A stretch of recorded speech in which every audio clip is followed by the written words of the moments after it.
ധർമ്മസ്ഥലയിൽ ഇപ്പോൾ അന്വേഷണ സംഘം നടത്തുന്ന പരിശോധനകളിൽ അസ്ഥികൂടം കണ്ടെത്തി എന്ന പ്രധാനപ്പെട്ട വിവരമാണ് വന്നുകൊണ്ടിരിക്കുന്നത്. ആ വിശദാംശങ്ങളിലേക്ക് കൂടി പോകാം എന്നുള്ളതാണ്. നമുക്കറിയാം, കഴിഞ്ഞ ആഴ്ചകളിലൊക്കെ നിരന്തരം ആ ധർമ്മസ്ഥലയിൽ നിന്ന് ഞങ്ങളുടെ പ്രതിനിധി സിജു കണ്ണൻ അവിടെ ഉണ്ടായിട്ടുള്ള വെളിപ്പെടുത്തലുമായി ബന്ധപ്പെട്ട കാര്യങ്ങളിൽ ഒട്ടേറെ റിപ്പോർട്ടുകൾ ചെയ്തിരുന്നു. അതുമായി ബന്ധപ്പെട്ട പ്രത്യേക പരിപാടി കൈരളി ന്യൂസ് നൽകിയിരുന്നു.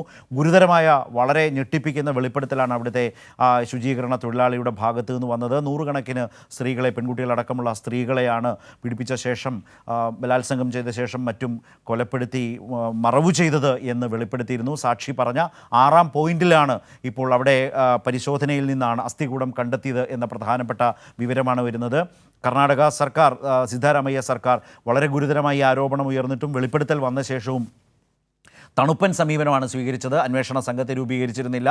വലിയ തോതിലുള്ള പ്രതിഷേധം ഉയർന്നിരുന്നു. മലയാളികളടക്കം മംഗലാപുരത്ത് നിന്ന് ഏതാണ്ട് ഒരു 100 കിലോമീറ്റർ അപ്പുറത്താണ്, കാസർഗോഡ് നിന്ന് ഏതാണ്ട് ഒരു 100 കിലോമീറ്റർ അപ്പുറത്താണ് ഈ സ്ഥലം ഉള്ളത്. മംഗലാപുരത്തിനോട് അടുത്ത പ്രദേശങ്ങളിൽപ്പെട്ട സ്ഥലമാണ്. അവിടെയാണ് ഈ ധർമ്മസ്ഥല. അവിടെയാണ് ഈ വെളിപ്പെടുത്തൽ, വളരെ പ്രധാനപ്പെട്ട മുൻ ശുചീകരണ തൊഴിലാളിയുടെ ഭാഗത്തു നിന്ന് വെളിപ്പെടുത്തൽ വന്നത്. അതേ തുടർന്നാണ് വലിയ തോതിൽ വാർത്തകളൊക്കെ വന്നത്. ഒട്ടേറെ ആളുകൾ ആശങ്കയോടെ, വേദനയോടെ കാണാതായവരെക്കുറിച്ചുമൊക്കെ പറയുന്നതൊക്കെ നമ്മൾ സിജു കണ്ണൻ്റെ റിപ്പോർട്ടിലൂടെ, നിരവധി വാർത്താ റിപ്പോർട്ടുകളിലൂടെ കണ്ടതാണ്. അതേ തുടർന്ന് ഏറെ വൈകിയാണ് സിദ്ധരാമയ്യ സർക്കാർ ഈ വിഷയത്തിൽ ഇടപെടാൻ തയ്യാറായതും അന്വേഷണ സംഘത്തെ രൂപീകരിച്ചതും ഒക്കെ. അതേ തുടർന്ന് വന്നിട്ടുള്ള പരിശോധന ഉൾക്കാട്ടിലാണ് ഇപ്പോൾ അസ്ഥികൂടം കണ്ടെത്തിയത് എന്നാണ്. അതായത് ഈ വെളിപ്പെടുത്തിയ സാക്ഷി പറഞ്ഞ 6-ാം പോയിന്റ് എന്നാണ് അതേക്കുറിച്ച് പറയുന്നത്. ഉൾക്കാട്ടിൽ ഏതാണ്ട് ഒരു 6-ാം പോയിന്റ് എന്ന് വെച്ചാൽ ഒരുപക്ഷെ സ്പോട്ട് ചെയ്തിട്ടുണ്ടാകാം ഈ വെളിപ്പെടുത്തലുമായി ബന്ധപ്പെട്ട എവിടെയൊക്കെയാണ് കുഴിച്ചിട്ടുള്ളത് എന്ന് ആ ശുചീകരണ തൊഴിലാളി പറഞ്ഞതിൻ്റെ അടിസ്ഥാനത്തിൽ അക്കമിട്ട സ്ഥലങ്ങളിൽ 6-ാം സ്പോട്ടിൽ എന്നാവണം ഉദ്ദേശിക്കുന്നതെന്ന് തോന്നുന്നു. അവിടെയാണ് പരിശോധന നടത്തിയത്. ആ പരിശോധനയിൽ അവിടെയാണ് അസ്ഥികൂടം കണ്ടെത്തിയത്. പല ദിവസങ്ങളായി ഇപ്പോൾ അവിടെ ആകെ മണ്ണ് മാറ്റി കുഴിച്ച് ആ പ്രദേശങ്ങളൊക്കെ, ഈ തൊഴിലാളി ചൂണ്ടിക്കാട്ടി കൊടുത്ത സ്ഥലം, ആ സാക്ഷി പറഞ്ഞ സ്ഥലങ്ങളൊക്കെ പരിശോധിച്ചുകൊണ്ടാണ് അവിടെ നിന്ന് ഈ പരിശോധന നടത്തി വന്നത്. ഇപ്പോഴാണ് അതിൽ ഏറ്റവും നിർണായകമായ പുതിയ വിവരം വന്നിട്ടുള്ളത്. അസ്ഥികൂടം കണ്ടെത്തി എന്നുള്ളത്. ഇന്നലെ വരെ പരിശോധനകളിൽ അസ്ഥികൂടങ്ങളൊന്നും കണ്ടെത്തിയിരുന്നില്ല. വളരെ പ്രധാനപ്പെട്ട വിവരമാണ്. രാജ്യത്തെ നടുക്കിയ ഒരു വലിയ വെളിപ്പെടുത്തലാണ് ഈ ധർമ്മസ്ഥലയുമായി ബന്ധപ്പെട്ടത്. ധർമ്മസ്ഥലയല്ല, അത് അധർമ്മസ്ഥലയാണ് എന്ന പ്രധാനപ്പെട്ട വിമർശനങ്ങളും ശക്തമായ പ്രതിഷേധവും ഉയർന്ന ഒരു വിഷയമാണ്. ആ ദൃശ്യങ്ങളും അടക്കം വന്നുകൊണ്ടിരിക്കുന്നു. കഴിഞ്ഞ ദിവസങ്ങളിലുമൊക്കെ അവിടെ നടന്നു വന്ന പരിശോധനയിലാണിപ്പോൾ ഉൾക്കാട്ടിലാണ് അന്വേഷണ സംഘം മണ്ണ് മാറ്റി പല പ്രദേശങ്ങളിലും ഈ തൊഴിലാളിയായിട്ടുള്ള മുൻ ശുചീകരണ തൊഴിലാളി, ഈ കേസിലെ സാക്ഷി, സുപ്രധാനമായ സാക്ഷി ചൂണ്ടിക്കാട്ടിയ ഇടങ്ങൾ ആണ് സ്പോട്ട് ചെയ്തിട്ടുള്ളത്. അവിടെ നടത്തുന്ന പരിശോധനകൾ, അതിലൊന്നിലാണ് ഇന്നിപ്പോൾ ഈ വിവരം പുറത്തു വരുന്നത്. അസ്ഥികൂടം കണ്ടെത്തി എന്ന വിവരം വരുന്നത്. അപ്പോൾ അതുമായി ബന്ധപ്പെട്ട ആ തൊഴിലാളി, മുൻ ശുചീകരണ തൊഴിലാളി വളരെ പ്രധാനപ്പെട്ട വിവരങ്ങളാണ് ഇതുമായി ബന്ധപ്പെട്ട് പറഞ്ഞുകൊണ്ടിരുന്നത്. അങ്ങനെ ആ വെളിപ്പെടുത്തൽ നടത്തിയ ആ തൊഴിലാളി സാക്ഷിയായി മാറുകയായിരുന്നു. അയാളുടെ മൊഴി പ്രത്യേക അന്വേഷണ സംഘം രേഖപ്പെടുത്തുകയായിരുന്നു. അതേ തുടർന്ന് നടത്തിയ പരിശോധനയിലാണ് ഇപ്പോൾ ഈ വിവരങ്ങളാകെയും വന്നുകൊണ്ടിരിക്കുന്നത്. അസ്ഥികൂടം കണ്ടെത്തി എന്നുള്ളതാണ് വളരെ പ്രധാനപ്പെട്ട വിവരം ധർമ്മസ്ഥലയിൽ നിന്ന് വന്നുകൊണ്ടിരിക്കുന്നത്. ഏറ്റവും പ്രധാനപ്പെട്ട കാര്യം അതാണ്. ദിവസങ്ങളായി നടക്കുന്ന പരിശോധനയിൽ ഇന്നലെയും സിജു കണ്ണനോട് ഇതുമായി ബന്ധപ്പെട്ട് ചോദിക്കുമ്പോഴും പറഞ്ഞത്, ഇതുവരെ നടത്തിയ പരിശോധനകളിൽ അസ്ഥികൂടം അല്ലെങ്കിൽ ഏതെങ്കിലും ഒന്ന് കണ്ടെത്തിയതായി, ഏതെങ്കിലും ഒരു തെളിവ് കണ്ടെത്തിയതായി പറയാൻ കഴിയുന്ന സാഹചര്യം ഉണ്ടായിരുന്നില്ല എന്നുള്ളതായിരുന്നു. ഇന്ന് സ്ഥിതി മാറുന്നു. അസ്ഥികൂടം കണ്ടെത്തി ധർമ്മസ്ഥലയിലെ പരിശോധനയിൽ. അവിടെ ഉയർന്നു വന്ന വളരെ പ്രധാനപ്പെട്ട വെളിപ്പെടുത്തലാണ്. നൂറുകണക്കിന് സ്ത്രീകൾ കൊല്ലപ്പെട്ടു, കാണാതായ വിവരമൊക്കെ വന്നു. പല കാലങ്ങളായി അവരെ ആ നിലയിൽ, കൊല്ലപ്പെട്ടവരെ കുഴിച്ചിട്ടു എന്ന നിലയിൽ ഒരു മുൻ ശുചീകരണ തൊഴിലാളിയുടെ വെളിപ്പെടുത്തൽ വന്നിരുന്നു.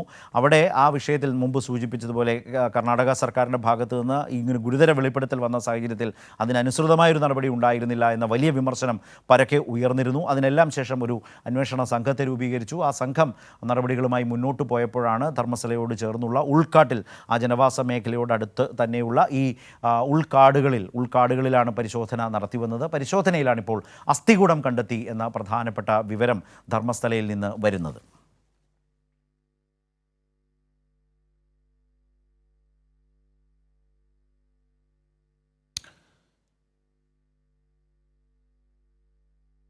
ഇപ്പോൾ സിജു കണ്ണൻ ചേരുകയാണ്.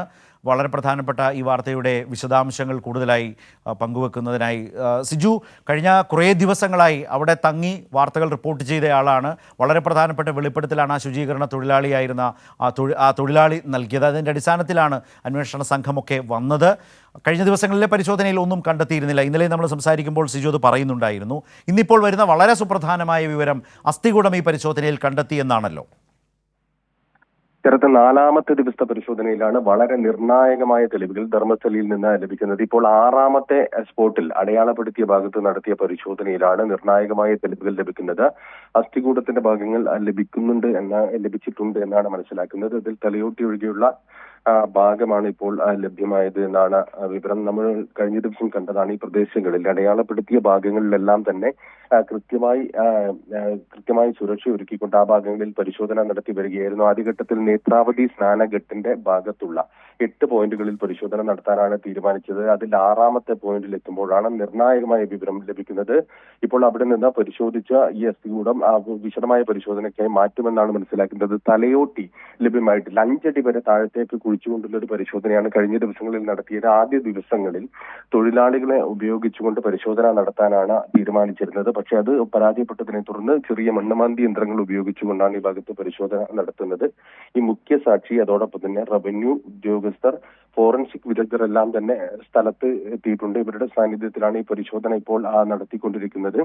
കഴിഞ്ഞ ദിവസങ്ങളിൽ നടത്തിയ പരിശോധനയിൽ ഒന്നും ലഭ്യമാകാത്തതിനെ തുടർന്ന് എല്ലാവരും നിരാശയിലായിരുന്നു. ആക്ഷൻ കമ്മിറ്റി ഭാരവാഹികൾ ഉൾപ്പെടെ അത്തരത്തിലൊരു നിരാശയിലായിരുന്നു. പക്ഷേ ഇന്നിപ്പോൾ നിർണായകമായ വിവരങ്ങൾ ലഭിക്കുന്നു. അപ്പോൾ കൃത്യമായി നമ്മൾ മനസ്സിലാക്കേണ്ടത് ധർമ്മസ്ഥലയുമായി ബന്ധപ്പെട്ട് നടത്തിയ വെളിപ്പെടുത്തൽ 2014 വരെ 1995 മുതൽ 2014 വരെ 100-ലധികം സ്ത്രീകളുടെയും പെൺകുട്ടികളുടെയും മൃതദേഹങ്ങൾ കൊലപ്പെടുത്തി ബലാത്സംഗം ചെയ്യപ്പെട്ടവർ ഉൾപ്പെടെ ഉള്ള ആളുകളുടെ മൃതദേഹങ്ങൾ കുഴിച്ചുമൂടി എന്ന് പറയുന്ന ആ വിവരങ്ങൾ കൃത്യമാകുന്നു എന്നാണ് മനസ്സിലാക്കേണ്ടത്. ഇപ്പോൾ 6ാമത്തെ പോയിന്റിൽ പരിശോധന നടത്തുമ്പോൾ തന്നെ ഒരു അസ്ഥികൂടത്തിന്റെ ഭാഗങ്ങൾ ലഭ്യമാകുന്നു. ഏറ്റവും കൂടുതൽ മൃതദേഹങ്ങൾ കുഴിച്ചിട്ടു എന്ന് പറയുന്നത് കല്ലേരി വനമേഖലയിലാണ്. നേത്രാവതിക്ക് തൊട്ടടുത്ത കല്ലേരി വനമേഖലയിൽ കൂടുതൽ മൃതദേഹങ്ങൾ കുഴിച്ചിട്ടു എന്നാണ് പറയുന്നത്. അത്തരം ഭാഗങ്ങളിലേക്ക് പരിശോധന ഇനിയും പോയിട്ടില്ല. ആകെ പരിശോധന ആരംഭിച്ചത് നേത്രാവതി സ്നാനഘട്ടിന്റെ ആ ഭാഗത്തുള്ള 6ാമത്തെ പോയിന്റിലാണ്. ഇനിയും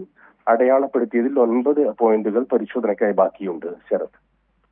സിജു, ഇതിലെ വളരെ പ്രധാനപ്പെട്ട ഒരു കാര്യം, അതായത് ആ തൊഴിലാളിയുടെ മുൻ ശുചീകരണ തൊഴിലാളിയുടെ വെളിപ്പെടുത്തൽ ശരിയായി വരുന്നു എന്നുള്ളതല്ല. ഏതാണ്ട് 15 വർഷത്തിലധിക കാലം തുടർച്ചയായി നടന്നു വന്ന ഒരു ഹീനമായ കൊലപാതകങ്ങൾ, അതേ തുടർന്ന് അതിന് നിന്നുകൊടുത്ത് ഈ തൊഴിലാളികളെ കൊണ്ട് ആ മൃതദേഹങ്ങളൊക്കെ മറവ് ചെയ്യിക്കുക, അല്ലെങ്കിൽ അതേ തുടർന്ന് അവരത് ഇപ്പോൾ വെളിപ്പെടുത്തുന്ന ഒരു സാഹചര്യം എങ്ങനെയുണ്ടായി? ഇതിലൂടെ പ്രതിസ്ഥാനത്ത് വരുന്ന ആളുകൾ പ്രധാനമായും ആരൊക്കെയാവും? ഇതുമായി ബന്ധപ്പെട്ട് അവിടെയുള്ള ക്ഷേത്രവുമായി ബന്ധപ്പെട്ട ശുചീകരണ തൊഴിലാളിയായിരുന്നു ഇയാൾ. 1995 മുതൽ 2014 വരെയുള്ള വർഷങ്ങളിൽ ഏതാണ്ട് 20 വർഷത്തോളം കാലത്തിനിടയിൽ 100-ലധികം സ്ത്രീകളുടെയും പെൺകുട്ടികളുടെയും മൃതദേഹങ്ങൾ കൊലപ്പെടുത്തി കുഴിച്ചുമൂടി എന്ന വെളിപ്പെടുത്തലുമായി ഈ മാസം 3-ാം തീയതിയാണ് ഈ ശുചീകരണ തൊഴിലാളിയായ ഇയാൾ രംഗത്ത് വന്നത്. ആദ്യം ധർമ്മസ്ഥല പോലീസ് സ്റ്റേഷനിലെത്തി പരാതി നൽകുകയായിരുന്നു. എന്നാൽ തുടർ നടപടികൾ ഒന്നുമില്ലാത്തതിനെ തുടർന്ന് ജൂലൈ 11-ന് ബെൽത്തങ്ങാടി കോടതിയിലെത്തിയാണ് കൂടുതൽ വെളിപ്പെടുത്തൽ നടത്തിയത്. അന്ന് വളരെ പ്രധാനപ്പെട്ട ഒരു കാര്യം, ഈ നേത്രാവതി സ്നാനഘട്ടിന്റെ ഭാഗത്ത് നിന്ന് സ്വയം കുഴിച്ചെടുത്തു എന്ന് അവകാശപ്പെടുന്ന ഒരു അസ്ഥികൂടത്തിന്റെ ഭാഗങ്ങളും അതോടൊപ്പം ഈ തലയോട്ടി ഉൾപ്പെടെയുള്ള ഭാഗങ്ങളും എല്ലാം തന്നെ കോടതിയിൽ നേരിട്ട് ഹാജരാക്കിയിരുന്നു. അതുമായി ബന്ധപ്പെട്ട ഫോറൻസിക് പരിശോധന ഉൾപ്പെടെ നടത്തുന്നതിലേക്ക് അന്വേഷണ സംഘം കടക്കാൻ നിൽക്കുകയാണ്.